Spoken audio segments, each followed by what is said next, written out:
Bunyoro Chitara Chukugonza Ninaitwe Nitwabana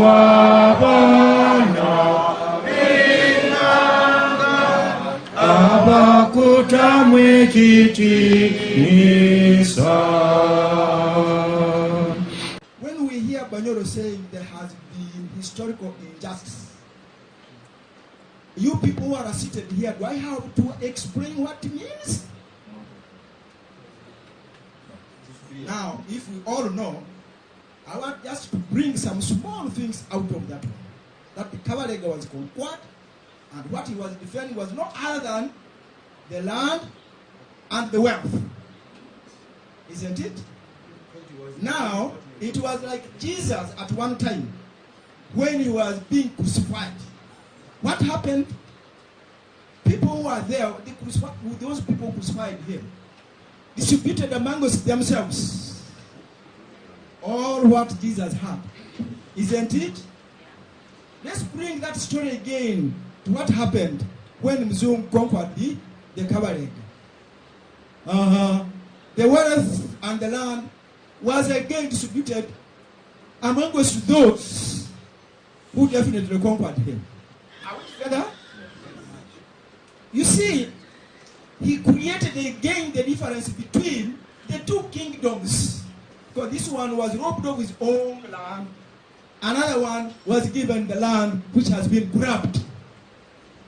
Up to today, the two cannot meet.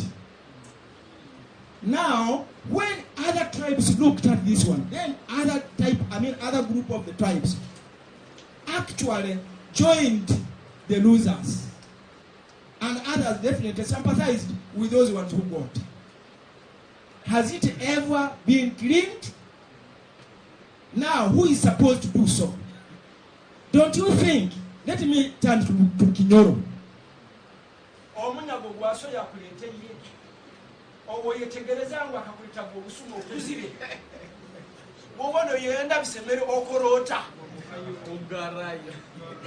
Isn't it?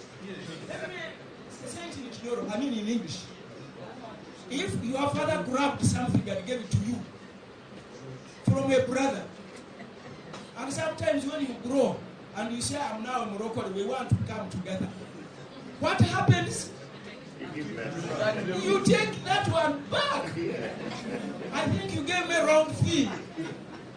The beginning of Uganda to get united will be between the two kingdoms first. Let me tell you so. And if, I'm coming. Yeah. And if you definitely can remember, the Mzungu knew he had created that difference. And even when he left during the independence time, he left these things for us to settle. It caused the Kabaka a problem when he was a president. Can you remember? He did not sign even. Yes! Don't say, I'm telling you if you are young. He said, I cannot sign this one to neck my neck. You see? Now, way forward. To me.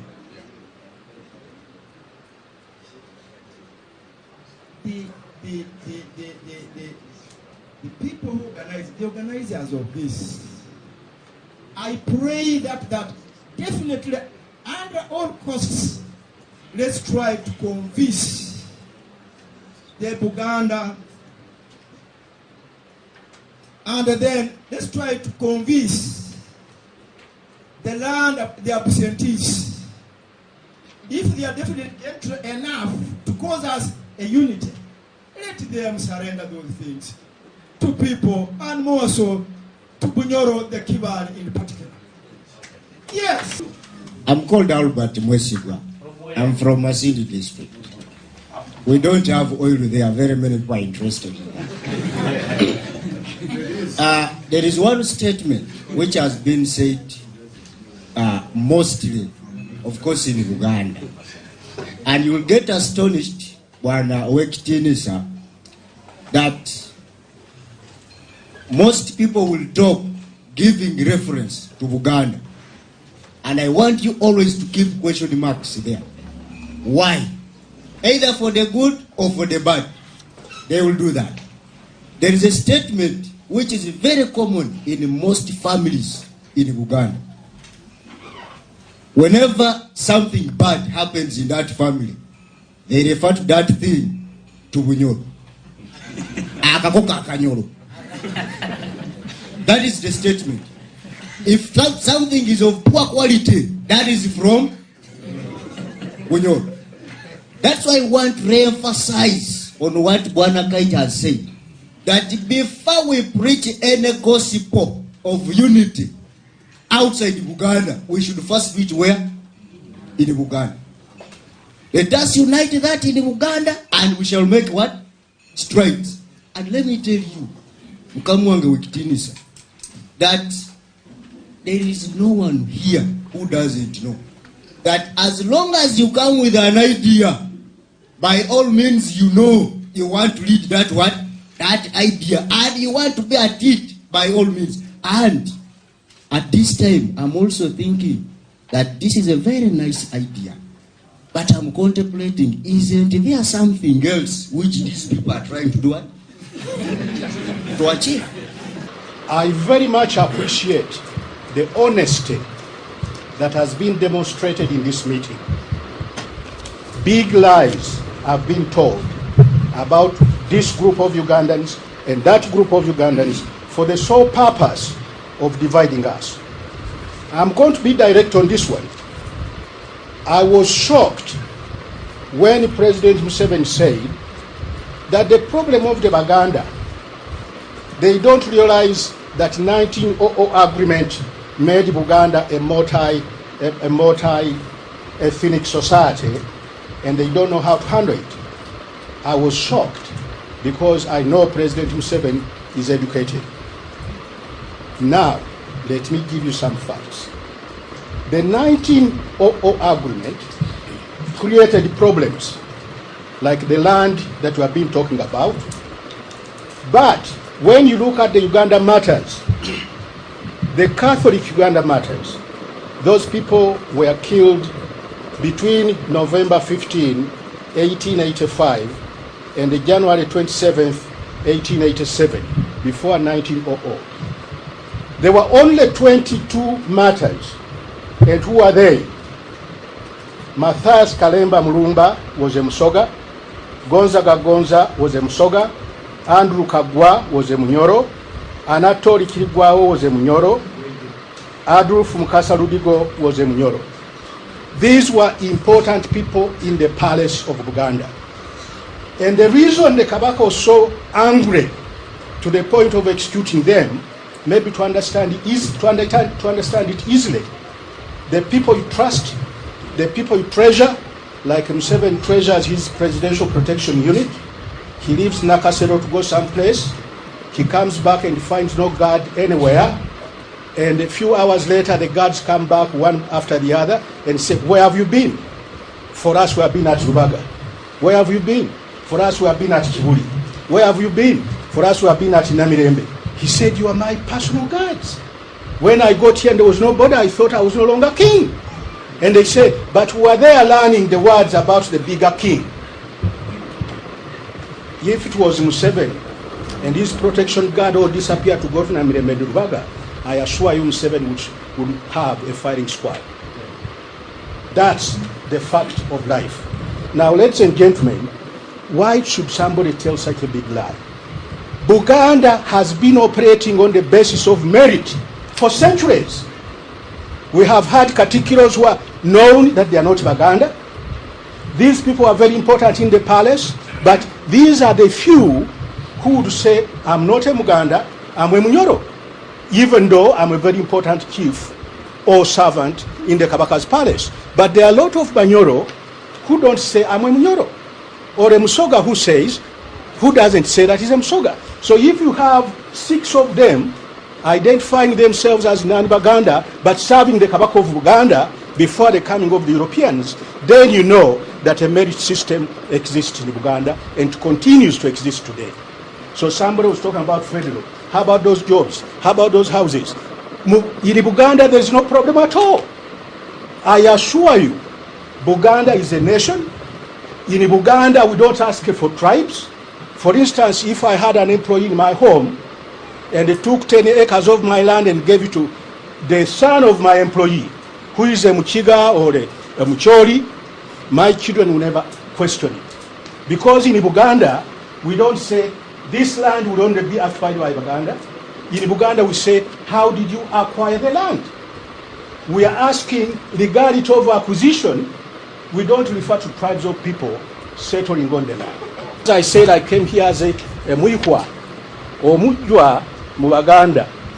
Bwaba webizibu mulujja, oleeta omujjwa, n'ayera gasiya ng'amufulumya ennyumba. Ekitegeeza nti omujjwa ayinza okugoba ebisiraani mu nnyumba. Ate bw'oba ne bizinesi nga tekola bulungi, osuula ssente ebweru wali n'ogamba omujjwa era ng'oyingiza ssente. N'ofuna emikisa bizinesi n'ebeera nnungi. Naye ate ng'ebintu bino bikola. Kuba sometimes the problem is lack of confidence.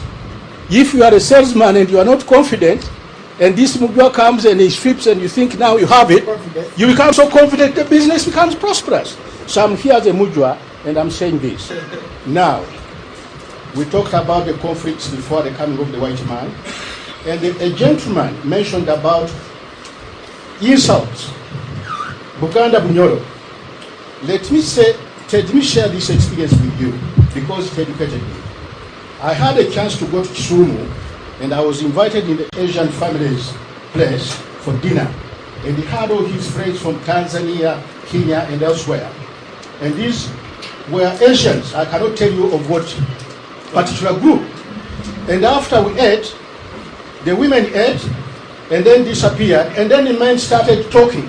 And when men talk, they can make a lot of jokes about everything.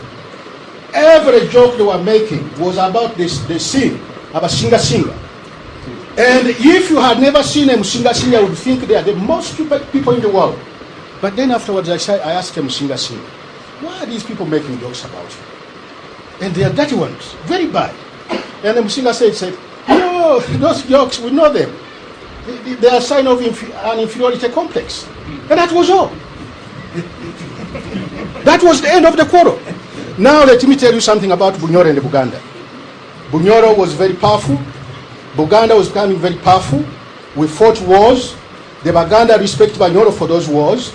But whenever somebody you respect, you compete with him in any way, you always try to reduce him down. For instance, if I'm competing with a Bunyoro for a young lady for marriage, I can start saying, you know, the Bunyoro are not that intelligent. I was the first one in English. But the Bunyoro can say, Bukina, you are joking, I was the first in mathematics. Then in the end, the guy may even say that what difference does it make?